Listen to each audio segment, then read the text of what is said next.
And good afternoon. Welcome to Sports Talk at the Stadium. This afternoon from Greenville, North Carolina, Dowdy-Ficklin Stadium, where South Carolina has defeated East Carolina 20-17. Fifth straight win for the Gamecocks in this now 20-game series that they have dominated over the years.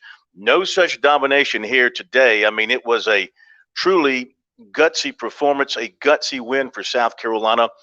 They hurt themselves in so many ways early on. If their defense had not played exceptionally well all game long, this one might have gotten out of hand because the offense came out and did nothing for the Gamecocks in the first half. Yet they were still within reach going into the second half. And Shane Beamer decided in the second half, as he said after the game, he told his coaches, if we're going to go down, we're going to go down with our best, and that means we're going to go down with the running game. The Gamecocks came out and ran the ball on a 2-to-1 ratio compared to passing in the second half. And eventually they wore down East Carolina. That was Beamer's thinking, that they had more players, more talent overall.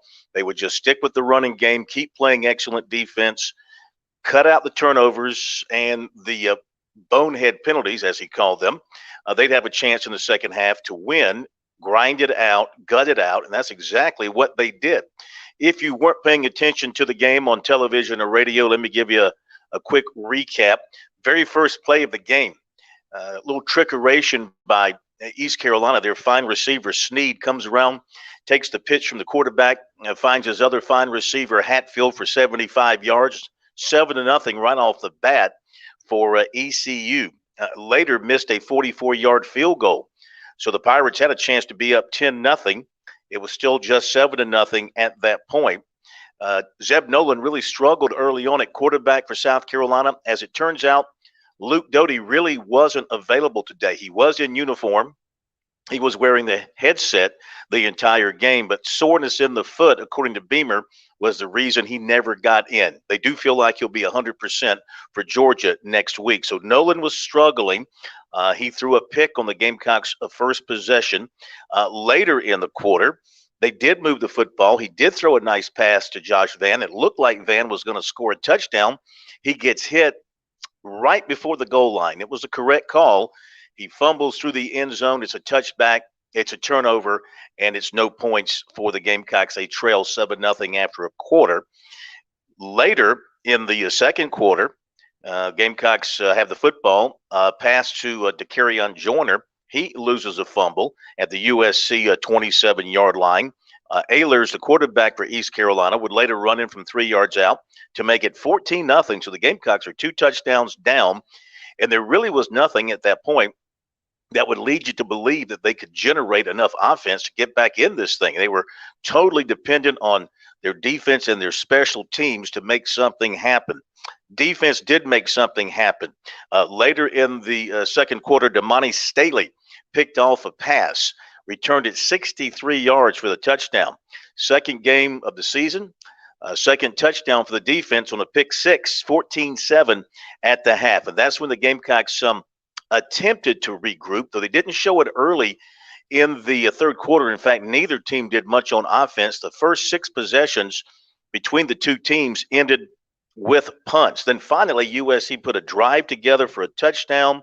It was 2 touchdowns on this drive. First one went to Josh Vann. Beautiful pass from Nolan into the corner of the end zone. It looked like Vann got a foot down. Replay showed he did not, and wiped out that touchdown. However, not to be outdone, Nolan later threw a pass across the middle, back of the end zone to Joyner, who really showed his athleticism, went up and caught the football for the touchdown. And that made it a 14-14 game, 13-yard touchdown pass to tie the game. So the Gamecocks finally caught up at that point. East Carolina came right back, went down the field, kicked a field goal in the fourth quarter now with 8:46 to go, made it 17-14. USC responded with the field goal drive. Parker White, 39 yards, 6:46 to go. We're tied at 17. Defense came up big, got a 3-and-out, and forced a punt. The Gamecocks got the ball back with 4:54 left, and they kept it the rest of the way. And this is a credit to what Beamer was saying. They were going to run the football. That's what they did with Juju McDowell, the true freshman, carrying the ball 45 yards on the final drive. It wasn't Kevin Harris. It wasn't Marshawn Lloyd. It wasn't Zaquandre White. They turned to the freshman McDowell, who also had a big kickoff return in the game as well.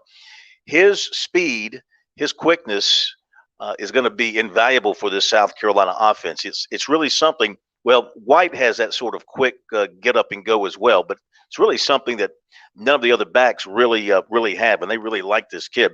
He showed his worth on that final drive. It set up Parker White for a 36-yard field goal with 3 seconds to go. Clock expired. Ball went right down the middle of the goalposts, split the goalposts, and he gets the walk-off kick for the Gamecocks, and they celebrated like crazy on the field, as they should. I mean, this is a rebuilding situation. Nobody's expecting them to do very much this year. Kind of the chip on the shoulder. As Shane Beamer said afterwards, he was the proudest of this team, of any team he's been with as a coach, assistant coach, head coach, because of the way that they fought, the way they clawed, the things that people say about him. He said on the outside that, they know people are saying this team isn't very good. This team can't beat anybody. So to come out here and scratch out a win when they had to overcome so much diversity of their own making, he felt very proud about that.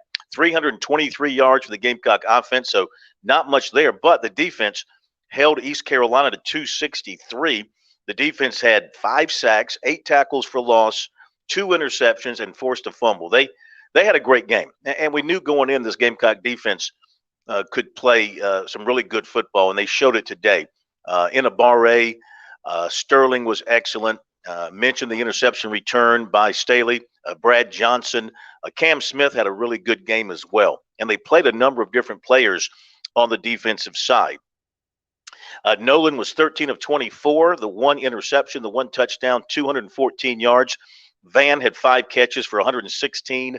Joyner 5 for 38. So 2 wideouts now starting to emerge there, and that's important considering the tight ends didn't have much of an impact catching the football on this game for whatever reason. They didn't target the tight ends very much. A little bit of Jaheim Bell early on, but really not that much to Muse and not that much to Bell. McDowell led the Gamecocks with 71 yards rushing. Brad Johnson led the defense with 9 tackles. So back-to-back wins to open a season for the Gamecocks for the first time since 2017.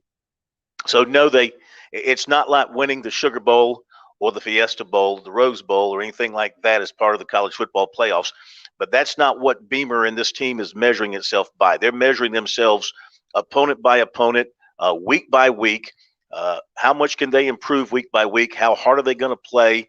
And how long can they hang in there with every opponent they face? Let's face it now. No one should be shocked that they're 2-0. This was a hard-fought game. Kind of knew it was going to be that way. Vegas only had the line at 2 or 3 points. They knew it was going to be that way. So you beat Eastern Illinois. That's a walkover. You gut out a tough road win here. And now the real tests begin next week in Athens. And there'll be a major test every week the rest of the way, maybe Vanderbilt aside there. So they are right on schedule. If you looked at this Gamecock schedule and said, okay, where can the Gamecocks win some games? Can they get off to a 2-0 start? Yes, they could, and yes, they have. And now they open SEC play next week at Georgia, and they need to improve quite a bit on offense. The defense is pretty much right there. I mean, the defense is really good, no question about it. But you cannot put all that pressure on the defense with the turnover issues and the lack of continuity that the offense showed over about the first 40 minutes of this game. They picked things up about 5 minutes ago in the third quarter, and then the fourth quarter offensively, they pretty much controlled things and did what they wanted to do. They've got to do that at Georgia, and they've got to do it better. Turnovers next week at Georgia like they had today, and they'll be toast for sure.